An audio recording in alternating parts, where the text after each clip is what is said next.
السلام علیکم ورحمۃ اللہ وبرکاتہ۔ مرشدین کرام، بزرگان دین، عزیز نوجوانوں، عفت معاف پردہ نشی خواتین اور پیارے بچوں، آج کے یعنی حضرت بندگی میاں ملک سجاوندی رضی اللہ تعالیٰ عنہ کے عرس مبارکہ کے موقع پر ایک حدیث مبارکہ کو گوشِ گزار کرنے کی کوشش کروں گا انشاءاللہ العزیز۔ اللہ تعالیٰ حق گوئی کی توفیق عطا فرمائے اور ان بزرگوں کا صدقہ عطا فرمائے۔ اللہ کے نبی کریم صلی اللہ علیہ وسلم ایک جگہ پر ارشاد فرماتے ہیں، اتقوا الفراست المومنین فإنہ ینظر بنور اللہ۔ اللہ کے نبی روح فدا صلی اللہ علیہ وسلم ارشاد فرماتے ہیں کہ ڈرو اللہ والوں کی فراست سے یعنی نظر سے، کیونکہ وہ اللہ کے نور سے دیکھتے ہیں۔ وہ کیا کرتے ہیں؟ وہ کس سے دیکھتے ہیں؟ نور الہی کو، نور الہی سے نور الہی کے جلووں کو دیکھتے ہیں، اس کے دیدار کو دیکھتے، اس کے دیدار کو حاصل کرتے ہیں، اس کے صفات کو دیکھتے ہیں، اس کے جمال کو دیکھتے ہیں۔ عزیزان محترم، ہوتا کیا ہے؟ ہوتا یہ ہے ان کی ہر حرکت میں قدرت سمائی ہوئی ہوتی ہے، ان کے کہنے میں، ان کے دیکھنے میں، ان کے سننے میں، ہر حرکت میں قدرت سمائی ہوئی ہوتی ہے۔ یہ وہ اللہ والے ہوتے ہیں جن کی نظر کمال عروج پر پہنچی ہوئی رہتی ہے، جو با کمال ہستیاں ہوتے ہیں، جن کی نظریں کئی زندگیوں کو ان کی بندگیوں میں تبدیل کر دیتی ہیں، ان کی زندگیوں کے مقصد سے ہمکنار کر دیتی ہیں۔ انہی کی نظر کے صدقے سے ایک وہ نظر جو اللہ کے خلیفہ مہدی موعود علیہ السلام سے جو حاصل ہوئی تھی بندگی میاں شاہ دلاور رضی اللہ تعالیٰ عنہ کو، ان کے صدقے اور طفیل سے جنہیں حاصل ہوئی حضرت بندگی میاں ملک سجاوندی رضی اللہ تعالیٰ عنہ کو، جو مبشر مہدی موعود علیہ السلام ہیں۔ آپ پوچھیں گے وہ کیسے؟ تو آئیے، مہدی موعود علیہ السلام نے ارشاد فرمایا، یہ ارشاد فرماتے ہیں کہ بھائی دلاور، جس طرح 12 مبشر ہمارے حضور میں ہوئے ہیں، اسی طرح تمہارے پاس بھی ہوں گے، تمہارے پاس ہوں گے۔ ان مبشرین میں سے میاں ملک سجاوندی رضی اللہ تعالیٰ عنہ بھی ان مبشرین میں شمار ہوتے ہیں۔ ان کا وہ مقام اس دور کے عالموں میں جن کا شمار تھا، بیعت ہونے کی غرض سے جب آئے، اس نظر کو حاصل کرنے کی غرض سے آئے، اس نظر کو حاصل کرنے کے لیے ایک وسیلے کی تلاش تھی۔ وہ وسیلہ جسے معرفت خداوندی حاصل ہو اور وہ معرفت خداوندی حاصل کروائے، اس غرض سے آپ نکلتے ہیں۔ بندگی میاں شاہ دلاور رضی اللہ عنہ سے جیسے ہی ملتے ہیں، مرید ہونے کا ارادہ ظاہر فرماتے ہیں۔ امتحاناً شاہ دلاور اول و آخر مقبول مہدی رضی اللہ عنہ نے فرمایا، تو آپ تو عالم ہو، آپ تو خل کہتے ہو، فل پوری طرح سے مخارج کے ساتھ آپ خل کی ادائیگی برابر خاف کے ساتھ ادا کرتے ہو۔ بندہ اس خل کو کل کہتا ہے، اس کے تلفظات کی ادائی بھی صحیح طریقے سے نہیں ادا ہو سکتے، تو میرا اور آپ کا میل ہو ہی نہیں سکتا۔ تب میاں سجاوندی رضی اللہ عنہ نے کیا اونچی شان فرمائی، حاصل کرنے کی طلب تھی۔ ان کو معلوم تھا خالی برتن جائیں گے تو عطا ہوگا، میں کہہ کر سب کچھ حاصل ہے کہہ کر جائیں گے، وہاں کچھ حاصل ہونے والا نہیں۔ انہوں نے کہا، یا سرکار، یہ میرا جو پر مخارج کے ساتھ ادا ہونے والا خل، یہ جو علوم جو بھی ہیں، اس آپ کے کل پر قربان ہے، آپ کے میں کل پر قربان کر دیتا ہوں، سارا کا سارا علم میں قربان کر دیتا ہوں، بس آپ مجھے اپنا مریدین میں شامل کیجئے۔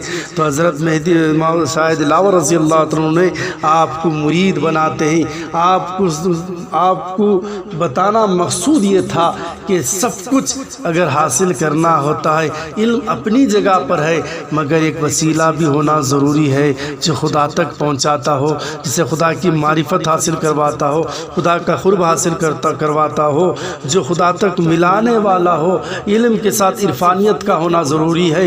علم اس مدرسوں سے تعلیموں سے حاصل ہو جاتی ہے، مگر عرفانیت جو خاص کر حاصل ہوتی ہے اور دیدار خداوندی جو حاصل ہوتی ہے، وہ مہدی موعود علیہ السلام کی تعلیمات میں، اور وہ حاصل ہوتے ہیں ان مرشدین کرام بزرگان دین کے ذریعے سے۔ تو عزیزان محترم، آپ کے صدقے سے وہ مقام حاصل ہوا۔ ایک مرتبہ شاہ دلاور رضی اللہ عنہ فرماتے ہیں، بندے کے حضور میں تین حال والے ہیں، یعنی علم الیقین، عین الیقین اور حق الیقین۔ اور اے بندگی میاں ملک سجاوندی رضی اللہ عنہ، آپ جو علم الیقین رکھتے ہیں، آپ کو علم الیقین کی بشارت شاہ دلاور رضی اللہ عنہ نے عطا فرمایا۔ ایک دن کا واقعہ ہے، شاہ دلاور رضی اللہ عنہ نے میاں یوسف رضی اللہ عنہ کو بتایا، دیکھو یہ سب برادر جو بیٹھے ہوئے ہیں یہ وہ لوگ ہیں، یہ جو میرے بھائی ہیں اور میرے درجے میں ہیں، یعنی میرے درجے کا مقام رکھتے ہیں، لیکن بجز چار شخصوں کے۔ انہوں نے پوچھا وہ چار کون ہیں؟ فرمایا تم اور بھائی عبد المجید رضی اللہ عنہ کے فرزند اور میاں عبد الملک اور غازی عبداللہ رضی اللہ عنہم، یہ لوگ اس سے زیادہ مقام رکھتے ہیں۔ اللہ اکبر، اللہ اکبر۔ آپ نے فرمایا سارے صحابہ کو، آپ کے سارے خلفائے کرام کو آپ نے وہ مقام عطا کر دیا، مگر چار کو وہ بزرگی عطا کر دیا، اور فرماتے ہیں یہ ان سے بھی اونچا مقام رکھنے والے ہیں۔ تو کتنا اونچا مقام رکھتے ہوں گے اس کا اندازہ ہم لگا سکتے ہیں۔ ان کی زندگیوں میں، ان کی سیرتوں میں ہم نظر آتا ہے۔ اسی سبب سے ایک مرتبہ حضرت شہاب الدین رضی اللہ تعالیٰ عنہ نے میاں عبد الملک سجاوندی رضی اللہ عنہ کو دیکھا، فرمایا کہ مانند دلاور کیا آتے ہیں؟ آپ نے فرمایا ایسا معلوم ہوتا ہے کہ پورے شاہ دلاور کی ذات میں فنائیت حاصل کر لی، ایسا معلوم ہوتا ہے کہ شاہ دلاور آ رہے ہیں، تو بندہ کیوں نہ تعظیم کے لیے کھڑا ہو؟ تو آپ کھڑے ہو کر تعظیم کرتے ہیں کن کی؟ میاں سجاوندی رضی اللہ عنہ کی، کیونکہ آپ میں اپنے مرشد کی صفات دیکھ رہے تھے، مرشد شاہ دلاور رضی اللہ عنہ کے جلوے دیکھ رہے تھے، تو مرید اس طرح فنائیت فنافی شیخ ہو چکا تھا کہ آپ کے پورا جو انگ آپ پورے جو ہی شاہ دلاور رضی اللہ عنہ کے عکس میں اور صفات میں ڈھل گئے تھے۔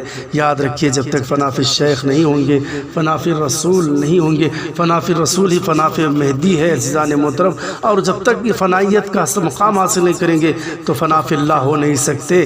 اسی لیے رستے ہی اس وقت تک پہنچنے کے لیے عزیزان محترم یہ ملک سجاوندی رضی اللہ عنہ کو یہ مقامات حاصل ہوئے، اور اتنے بڑے مقامات، ایک پرسکودے سے سارا علم جو ہے ظاہری ختم ہو چکا۔